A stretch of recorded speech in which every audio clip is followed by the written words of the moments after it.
नमस्कार विद्यार्थी मित्रांनो, तुमचं सर्वांचं स्वागत आहे आपल्या चॅनल विद्यार्थी नामावरती. आणि आज आपण बघणार आहोत डिप्लोमा ॲडमिशन 2024 अंतर्गत पोस्ट SSC डिप्लोमा म्हणजे 10वी नंतरचे जे कोर्सेस आहेत पॉलिटेक्निकचे, इंजिनिअरिंगचे, त्यांचा ऑनलाईन अर्ज कसा भरावा स्टेप बाय स्टेप आपण या व्हिडिओमध्ये बघणार आहोत.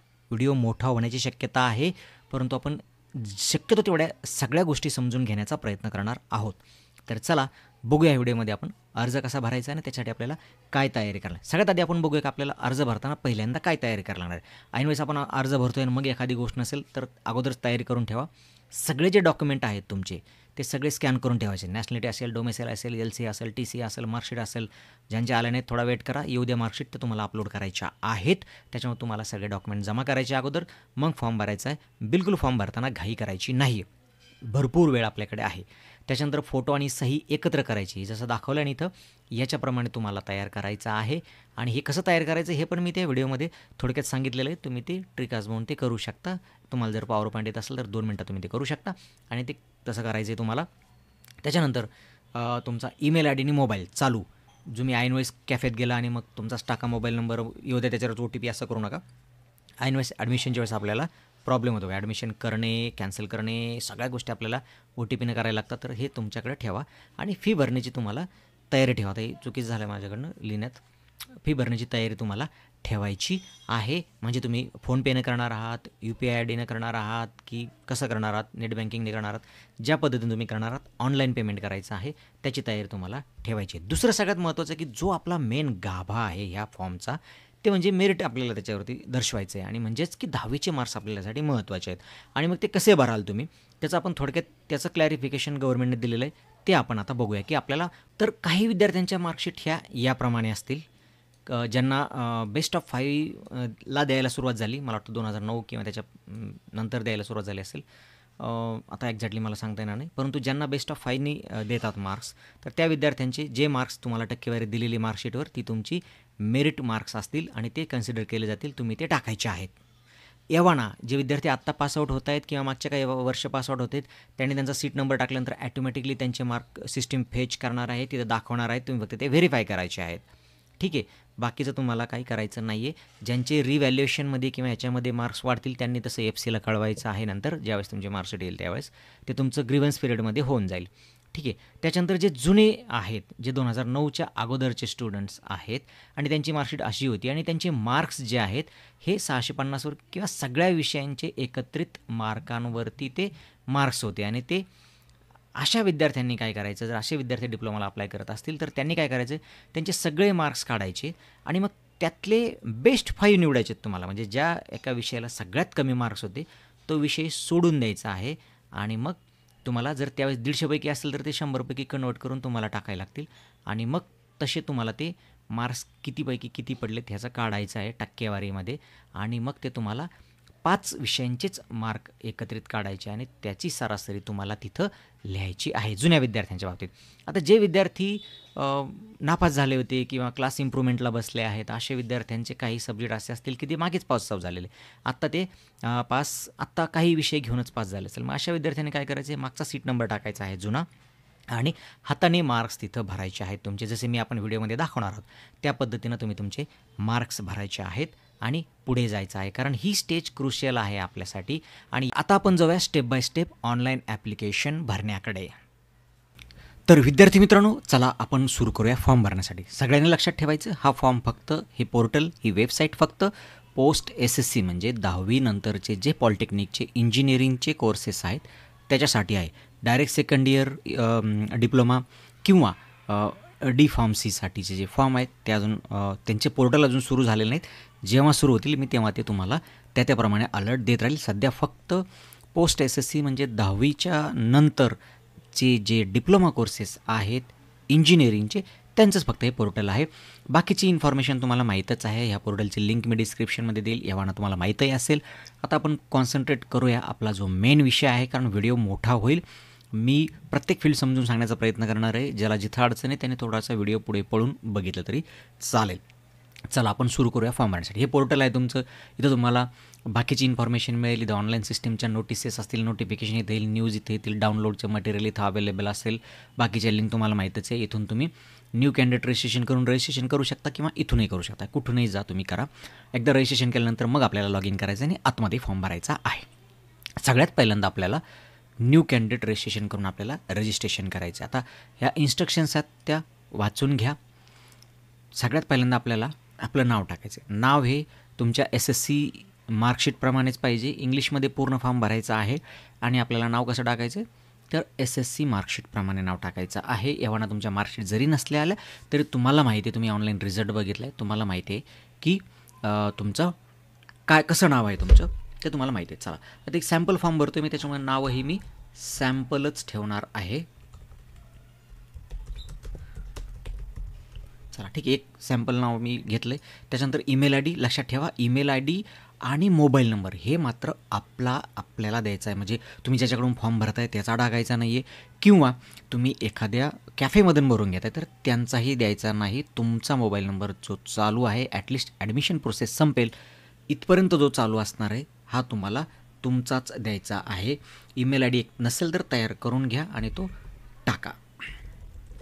आता आपण ईमेल ID टाकूया, कारण ह्याच्यावरती अलर्ट येत राहतात, OTP येत राहतात, तर ते तुम्हाला द्यायचेच आहेत. ईमेल ID आणि मोबाईल नंबर आपण टाकला. त्याच्यानंतर आपल्याला स्टेट सिलेक्ट करायचे. सगळ्यात वरतीच महाराष्ट्र आहे, खाली जायची गरज नाही आहे. त्याच्यानंतर तुमचा डिस्ट्रिक्ट तुम्ही हे करा. आता मी फॉर एक्झाम्पल मी निवडतो पुणे. आणि आता तुम्हाला पासवर्ड तयार करायचा. पासवर्ड तयार करताना लक्षात ठेवायचं तुम्हाला पासवर्ड 7 ते 15 कॅरेक्टरच्या मध्ये तयार करायचा आहे आणि त्याच्यामध्ये ॲटलिस्ट एक न्यूमेरिक आणि एक स्पेशल कॅरेक्टर यूज करायचं आणि त्याच्याप्रमाणे पासवर्ड बनवायचं आहे. कुणीही पास ॲट 1 2 3 किंवा गाडीचा नंबर, डेट ऑफ बर्थ असं न टाकता काहीतरी एक युनिक बनवा, जेणेकरून तुमचं अकाउंट सुरक्षित राहील. पासवर्ड आपल्याला टाकायचा आहे, इथं कॅप्चा टाकायचा आहे आणि आपल्याला जायचं आहे पुढे. चला लॉग इन झालेलं आहे. आता आपण इंटरनल म्हणजे आउटर आपण जे रजिस्ट्रेशन होतं ते कंप्लीट केलेलं आहे. आता आपण सिस्टीमच्या आतमध्ये गेलेलो आहेत. आपल्याला आपला नंबर मिळालेला आहे आणि आता आपल्याला आपला अर्ज भरायचा आहे 10वीसाठी. आता सगळ्यांना माहीत असावं की अर्ज भरण्याच्या 2 पद्धती आहेत. एक आहे ई स्क्रुटिनी पद्धत, एक आहे फिजिकल स्क्रुटिनी. यातला फरक समजून घ्या. ई स्क्रुटिनी म्हणजे सगळं काही तुम्ही ऑनलाईन करणार आहात, म्हणजे फॉर्म आपण ऑनलाईन भरणार आहोत, आपण डॉक्युमेंट अपलोड ऑनलाईन करणार आहोत आणि व्हेरिफिकेशनही ऑनलाईनच होणार आहे आणि आपला फॉर्म कन्फर्मही ऑनलाईनच होणार आहे. फिजिकल स्क्रुटिनीमध्ये कसं असणार आहे की आपण म्हणजे ऑनलाईन फॉर्म भरणार आहोत, पण डॉक्युमेंट व्हेरिफिकेशनला आपल्याला FCला जायचं आहे जवळच्या तुमच्या आणि तिथं तुम्हाला डॉक्युमेंट दाखवायचे. मग ते तुमचा तो फॉर्म चेक करतील आणि तुम्हाला रिसिप्ट कम ॲक्नॉलेजमेंट देतील, म्हणजे फॉर्म कन्फर्म झाल्याची रिसिप्ट देतील.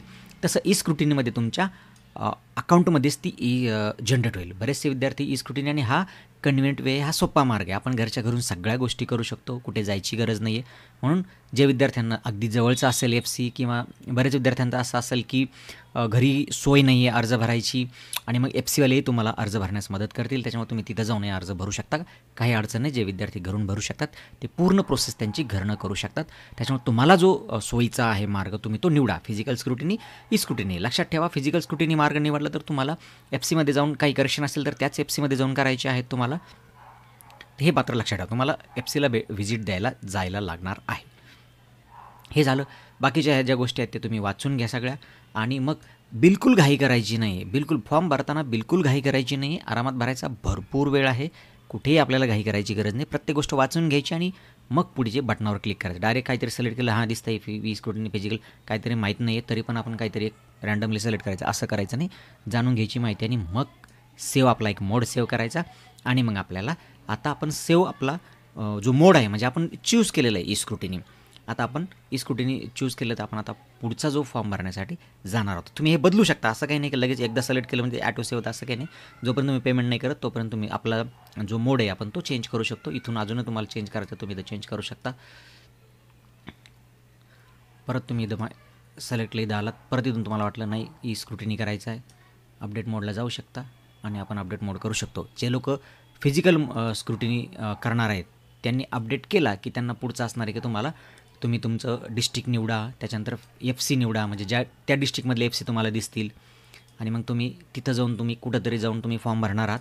मग तिथं जायचं आणि त्यांचा स्लॉट बुक करायचा त्या दिवसाचा आणि तुम्हाला ते स्लॉट्स दिसतील त्याप्रमाणे तुम्हाला हे असे स्लॉट दिसतील आणि मग तुम्ही ते बुक करून तिथं जाऊ शकता फॉर्मची प्रोसेस करण्यासाठी. ई स्क्रुटिनीवाल्यांना ही गरज पडणार नाही. तुम्ही होमला या, ई स्क्रुटिनी सिलेक्ट करा आणि ई स्क्रुटिनी सिलेक्ट केली की तुम्ही अपडेट मोड करा आणि पुढचा फॉर्म तुम्हाला भरण्यासाठी मोकळा असणार आहे. आता पुढे फॉर्म भरायचा आहे. बाकीची इन्फॉर्मेशन खाली आहे. ह्या ज्या स्टेज आहेत आपल्याला ह्या पूर्ण कंप्लीट करायच्या. पहिली जी स्टेज आपण कंप्लीट केली कारण आपण रजिस्ट्रेशन बघतात तशी केलेलं आहे.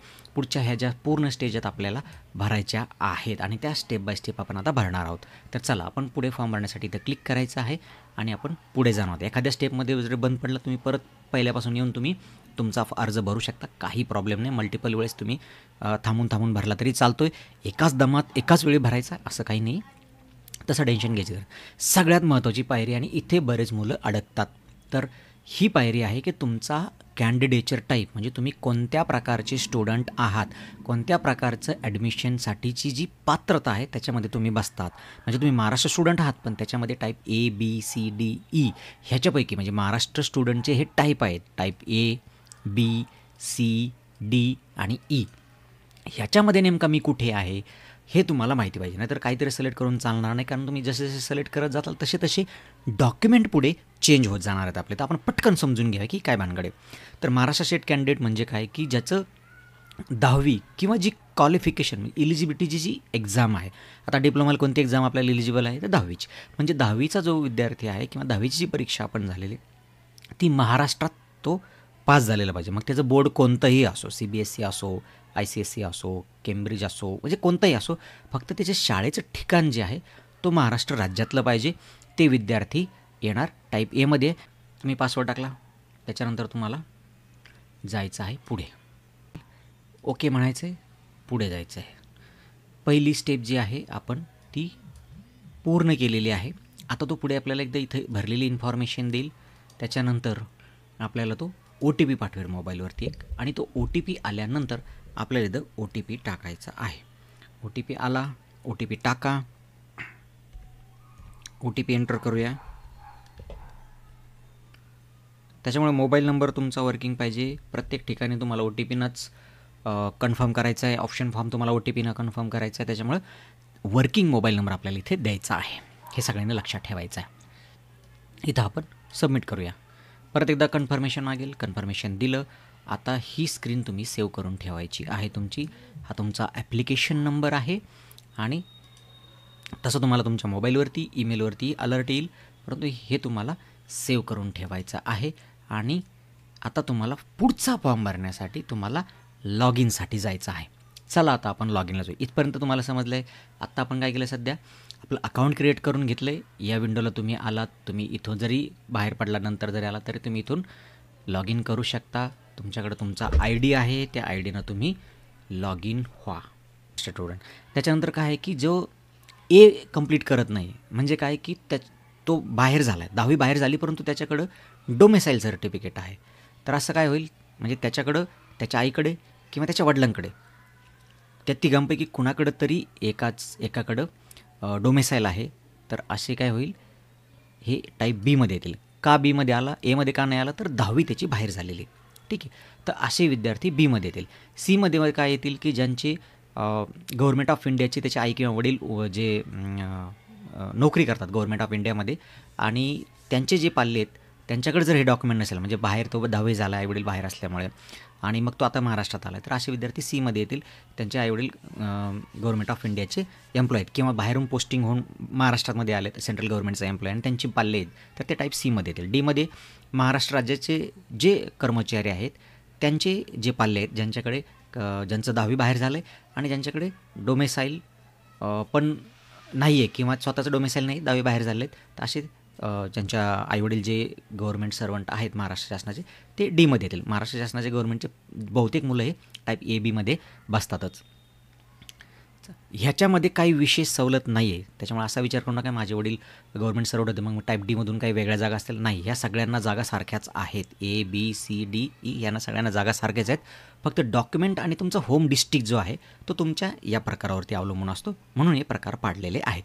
आता टाईप E काय तर टाईप ही आहेत महाराष्ट्र कर्नाटक बॉर्डरवरचा जो काही वादग्रस्त भाग आहे. महाराष्ट्र गव्हर्नमेंटने ते भाग सूचित केलेला आहे. ते गावांची यादी पण आहे.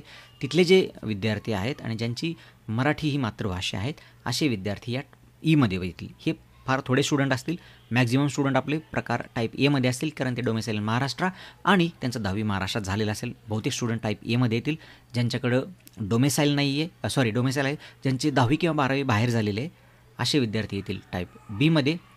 त्याच्यानंतर टाईप सीमध्ये सेंट्रल गव्हर्नमेंटचे पाल्य, गव्हर्नमेंटचे जे एम्प्लॉई आहेत त्यांचे पाल्य, महाराष्ट्र स्टेटचे जे एम्प्लॉई आहेत त्यांचे जे पाल्य आहेत ते टाईप डीमध्ये येतील. आणि टाईप ईमध्ये महाराष्ट्र कर्नाटक बॉर्डरवरले विद्यार्थी येतील. हे सिंपल आहे एवढं. आणि OMS म्हणजे सगळे इतर विद्यार्थी, महाराष्ट्राबाहेरचे सगळे विद्यार्थी जे काही या कुठेच बसत नाहीत, type A B C D मध्ये कुठे बसत नाहीत ते इथं येतील. आणि जम्मू काश्मीरचे स्टुडंट असतील ते JNK वाले असतील ते इथे येतील. आपला सगळ्यात जास्त संबंध येणार आहे इथे. समजा चला मी टाईप A सिलेक्ट केलेला आहे, हा करंट विद्यार्थी जो आहे ज्याची 10वी इथे झालेली, डोमेसाईल तो आहे. आणि आपण आता सेव्ह आणि प्रोसीड करणार आहोत पुढे. हे तुम्हाला कळालं. ह्याच्याबाबत काही तुमच्या मनामध्ये जर शंका असतील तर कमेंट्समध्ये विचारा. चला आता टाईप A सिलेक्ट केला आहे म्हणून इथं तो आपल्याला डॉक्युमेंट विचारतो आहे किंवा आपल्याला ती परिस्थिती विचारतो आहे की तुम्ही कोणत्या जिल्ह्यातून मग तुम्ही 10वी पास झालेला आहात. चला थोडक्यात मी टाकतो पुणेमधनं झालं, ठीक आहे. त्याच्यानंतर मग तालुका कोणता होता, तर तालुका हवेली. त्याच्यानंतर शाळा, तुमची शाळेचं नाव टाका इथे, जी काही तुमची शाळा असेल त्या शाळेचं नाव इथं आपल्याला टाकायचं आहे. आणि तुमचा होम डिस्ट्रिक्ट येणार मग पुणे. हा होम डिस्ट्रिक्ट, कारण होम डिस्ट्रिक्टला काही जागा असतात आणि त्या राखीव असतात म्हणून डिस्ट्रिक्ट इथं आयडेंटिफाय करणं गरजेचं असतं. टाईप बीवाले जे असतील स्टुडंट त्यांचे आई वडील किंवा तो स्वतःचं डोमेसाईल जिथलं आहे, कारण 10वी जरी बाहेर तो झालेला असला तरी त्याच्या आई वडील किंवा त्याचं डोमेसाईल जिथलं आहे तिथला त्याचा जिल्हा जो आहे तो त्याचा होम डिस्ट्रिक्ट समजला जाईल. ठीक आहे, हेपर्यंत तुम्हाला समजलेलं आहे. आपण सेव्ह अँड प्रोसीड करून पुढे जाऊया. आता पुढची स्टेज आहे की रिझर्वेशन, आरक्षणाच्या आपल्याला गोष्ट.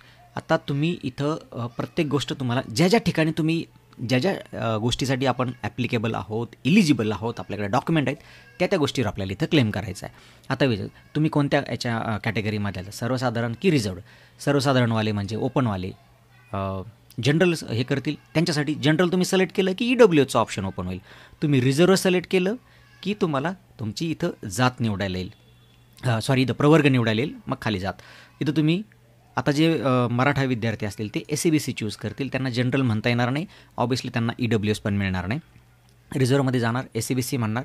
त्याच्यानंतर तुमच्या कास्ट सर्टिफिकेटची काय कोणी तुम्हाला कास्ट सर्टिफिकेट कोणी दिलं, तुमच्या सर्टिफिकेटवरती दिलेलं असतं, कोणी ते तुम्हाला इश्यू केलेलं आहे. बऱ्याच ठिकाणी सब डिव्हिजनल ऑफिसर असेल, डेप्युटी कलेक्टर असेल, ज्या ऑफिसने तुम्हाला दिलेलं आहे, तहसीलदाराने दिलं असेल तर ते तुम्हाला इथं फक्त सिलेक्ट करायचं आहे. त्याच्यानंतर तुमची उपजात निवडायची आहे. SCBC निवडलं की बरोबर मराठा इथे येणार, तुम्ही हे चेक करायचं आहे. तुम्हाला EWS मिळणार नाही. ज्यांना कोणतंही रिझर्वेशन नाही ते जनरल इथं सिलेक्ट करतील आणि मग EWS करतील आणि EWSमध्ये त्यांना तो प्रोफॉर्मा दिसेल आणि तो आपल्याला अपलोड करायचा आहे शेवटी. हे सर्वसाधारण म्हणजे ओपनच्या विद्यार्थ्यांना. रिझर्व कॅटेगरीच्या विद्यार्थ्यांसाठी ही कंडिशन आहे. आता हे झालं कास्ट सर्टिफिकेटचं.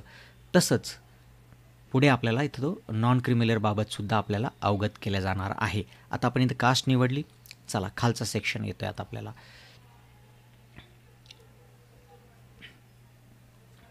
हे समजलं असेल तुम्हाला. ह्याच्याबाबत काही जर तुम्हाला शंका असेल तर नक्की विचारा. ज्या विद्यार्थ्यांची शंका होती की आम्हाला EWS ॲप्लिकेबल नाही, तर SCBC प्रवर्गात आपण गेल्यामुळे आता EWS आपल्याला सिलेक्ट करता येणार नाही, तर आपल्याला SCBC हा पर्याय निवडून पुढे जायचं आहे आणि त्याच्यासाठी कास्ट आणि नॉन क्रिमिनल काढायचं आहे. व्हॅलिडिटीसाठी जेव्हा तुमचं ॲडमिशन होईल तेव्हा व्हॅलिडिटीसाठी लगेच प्रस्ताव टाकून व्हॅलिडिटी करून घ्यायचं आहे. पुढे तो विचारणार की डिसेबिलिटीबाबत असेल तर हो म्हणायचं आहे आणि डिसेबिलिटीचा प्रकार इथनं निवडायचा आहे, नसेल तर नो म्हणायचं, म्हणजे त्या जागेवर तुमचा क्लेम राहणार नाही. तसंच पुढचं आहे डिफेन्सचं. तुम्ही डिफेन्सचे आहात का, डिफेन्स कोट्याकरता आहात ना, मग डिफेन्सचा कोणता प्रकार आहे, डिफेन्स 1 2 3 3 प्रकार आहे, त्याच्यातले कोणता तुम्ही तो निवडायचा आहे आणि त्या प्रकारे तुम्हाला डॉक्युमेंट पुढे अपलोड करायला लागतील. नसेल तर नाही म्हणा, पुढे चला. त्याच्यानंतर ऑर्फनबाबतही तसंच येईल, असेल तर येस म्हणा आणि तो तुम्हाला प्रोफॉर्मा अपलोड करायला लागणार आहे, नसेल तर नो म्हणा आणि पुढे चला. चला इतक्या गोष्टी आपण केलेल्या आहेत, कारण आपण टाईप ए आहोत. इंडियन नॅशनॅलिटी आपल्याला द्यायची आहे, स्कूल लिव्हिंग सर्टिफिकेट. त्याच्यावरती तुम्ही कोणतं डॉक्युमेंट देत आहात नॅशनॅलिटीसाठी. तुमची जर नॅशनॅलिटी सर्टिफिकेट काढला असेल तर इथं टिक करा.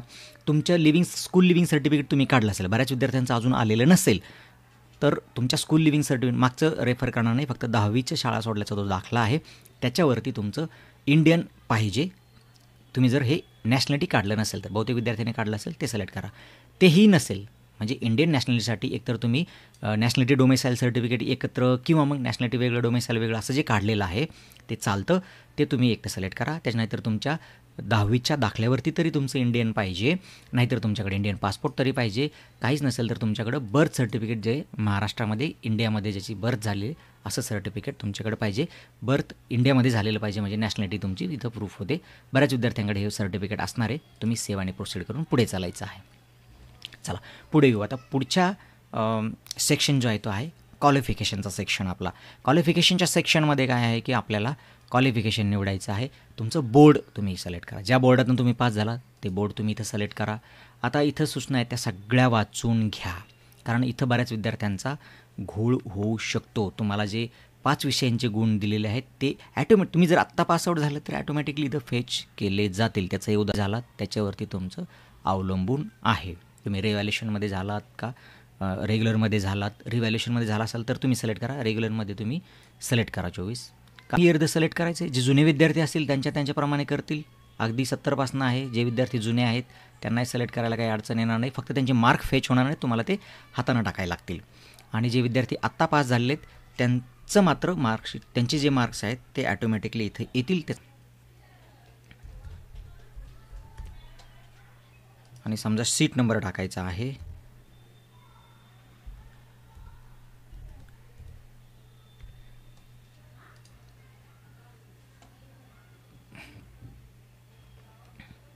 टेक्निकल असेल तर टेक्निकल, नसेल तर नो. जे असेल ते हे करा.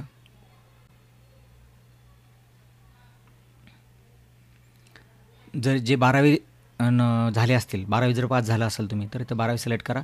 कारण जर 2024ला तुम्ही जर झाला आहेत 10वी तर 12वी इथं नसणारच आहे.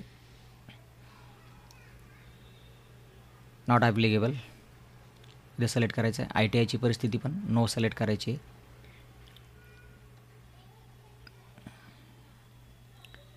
आणि पुढं सेव्ह अँड प्रोसीड करायचं आहे.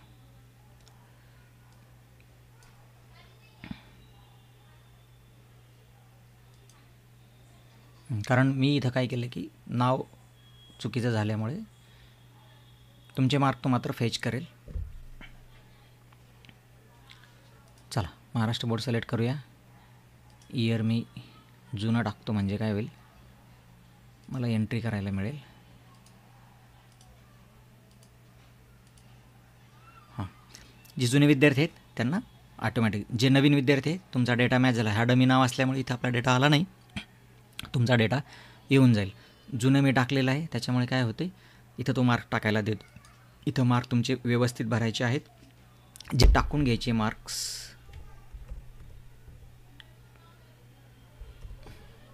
आता मी स्वतःला कसे मार्क देतोय बघा.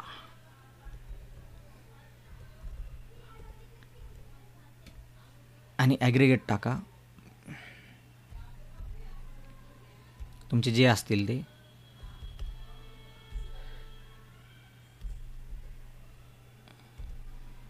बेस्ट ऑफ 5 पैकी जर केले तर या प्रकारे मार्क्स येतील. जे जुने विद्यार्थी आहेत ज्यांचे 6 विषयाचे मार्क मिळून जरी त्यांना 10वीला दिले असतील मार्क, तरी त्यांनी त्यांचे बेस्ट 5 काढायचे, त्यातले त्यांची टोटल बेरीज करायची आणि त्याचा ॲग्रिगेट टाकायचं आहे. ते आपले मेरिट स्कोअर असणार आहे. असं आपण मार्क्स जर टाकून घेतले सगळे. त्याच्यानंतर हे आपण नो म्हटलं, हे नो म्हटलं. इथं तर संबंधी इथं नो म्हणू शकता आणि सेव्ह अँड प्रोसीड करू शकता. चला ही स्टेज झालेली आहे. त्याच्यानंतर आता पर्सनल डिटेल आपल्याला द्यायची आहे. पर्सनल डिटेल्समध्ये कसं आहे की पर्सनल डिटेल्समध्ये तुमची जन्मतारीख तुम्हाला द्यायची आहे. जन्मतारीख द्या.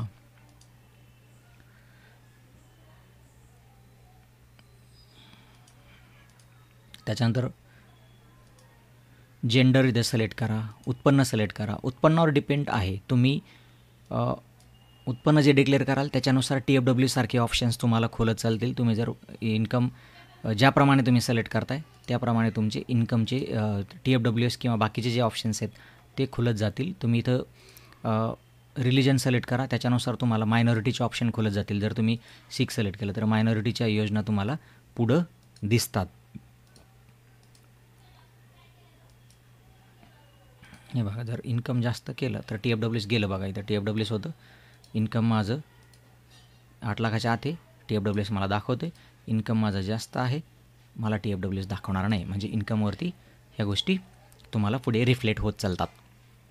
अल्पसंख्याक जर असाल तर येस म्हणा, नाही तर नो म्हणा. मातृभाषा तुम्ही सिलेक्ट केली, मातृभाषा जर तुम्ही मराठी सिलेक्ट केली तर तुमचे तेही ऑप्शन चालल्या जातील.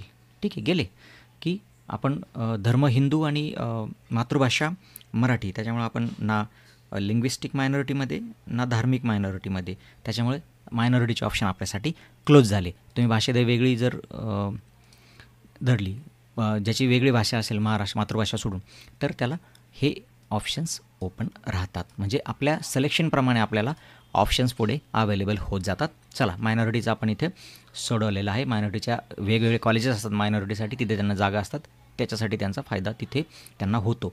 चला, TFWसाठी तुम्ही करणार आहात का अप्लाय? येस करणार आहात. तर त्यासाठी तुम्हाला 8 लाखापेक्षा कमी असलेलं इन्कम सर्टिफिकेट आपल्याला अपलोड करायचं आहे. चला, आपलं क्षेत्र विचारलं, कुठले तुम्ही, रुरल आहात की अर्बन आहात? आपण अर्बन, पुण्यात झालं आहे असं दाखवलं आहे म्हणून आपण अर्बन, अदरवाईज रुरल. तुमचा पत्ता इथं टाका, फुल ॲड्रेस तुम्हाला इथं टाकायचा आहे. त्याच्यानंतर स्टेट पुणे, तालुका, तुमचा तालुका तुम्ही इथं निवडायचा आहे, तालुका तुम्हाला इथं टाकायचा आहे.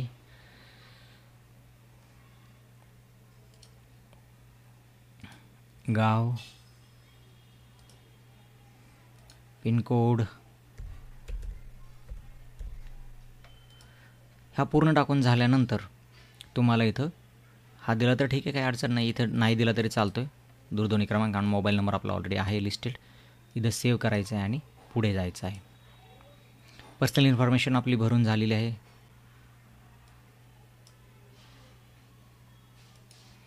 चला, आता इथपर्यंत आपण आलेलो आहोत. आता आपल्याला काय करायचं आहे, म्हणजे आपली स्टेज काय झाली, टाईप कॅन्डिडेटचा टाईप आपण चूज केला इथं या प्रकारे. त्याच्यानंतर आपण डिस्ट्रिक्टचे डिटेल्स आपण इथं घेतले. त्याच्यानंतर रिझर्वेशन डिटेल्स आपण चेंज करू शकतो. जोपर्यंत आपण फी भरत नाही तोपर्यंत हव्या तेवढे चेंजेस आपण करू शकतो. इथं आपण हे चेंज केलं. त्याच्यानंतर क्वालिफिकेशन डिटेल्स आपण बघितले, 10वीचे इथं टाकले आपण. त्याच्यानंतर पर्सनल डिटेल्स आपण इथं टाकली, पर्सनल डिटेल्स आत्ता आपण भरली. आणि मग आपण आत्ता पुढच्या स्टेजला गेलेलो आहोत, फोटो आणि सिग्नेचरच्या. आता काय करायचं आहे, तुम्हाला फोटो आणि सिग्नेचर अशी अपलोड करायची आहे, दोन्ही मिळून. आणि सिग्नेचर एकत्र करण्यासाठी समजा तुमच्याकडे सिग्नेचर आहे, एक मी सॅम्पल घेतलेली आहे, आणि तुम्हाला जर पॉवर पॉईंट येत असेल तर इझिली तुम्ही 2 मिनटात ती बनवू शकता. इथे मी फोल्डर करून ठेवलेला आहे. हा फोटो आहे, हे दोन्ही मी इथे घेतलं, दोन्ही जोडले.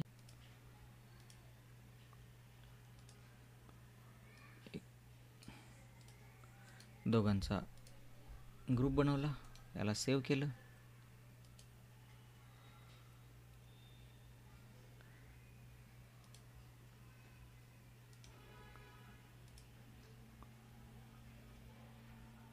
ठीक आहे, तुमच्या लोकेशनला सेव्ह केलं. अशा प्रकारे तुम्ही बनवू शकता. तर विद्यार्थी मित्रांनो, आपल्याला या स्टेजमध्ये, म्हणजे आता ही याच्यानंतर एकच स्टेज राहिली फक्त पेमेंटची. आता आपल्याला या स्टेजमध्ये काय करायचं आहे, डॉक्युमेंट अपलोड करायचे आहेत. हे डॉक्युमेंट तुमच्याकडे हवेत सगळे. लवकरच तुमच्या मार्कशीट्स येतील, लिव्हिंग सर्टिफिकेट येईल. भरपूर वेळ आहे फॉर्म भरायला. आत्ताच लगेच घाई करत बसू नका, येऊ द्या आणि मग तुम्ही ते भरा. तर इथं तुम्हाला SSCची मार्कशीट अपलोड करायची, सिलेक्ट करा. तुम्ही जिथं ठेवली असेल तिथून ती घ्या, सिलेक्ट करा. इथं अपलोड म्हणा. अपलोड म्हटलात तुम्ही की ती अपलोड होऊन जाईल. इथून तुम्ही ती बघूसुद्धा शकता. ठीक आहे, याप्रमाणे तुम्हाला ती दिसेल. त्याच्यानंतर दुसरा डॉक्युमेंट, स्कूल लिव्हिंग सर्टिफिकेट, तो दाखला घ्या शाळेतनं, मग इथं अपलोड करा.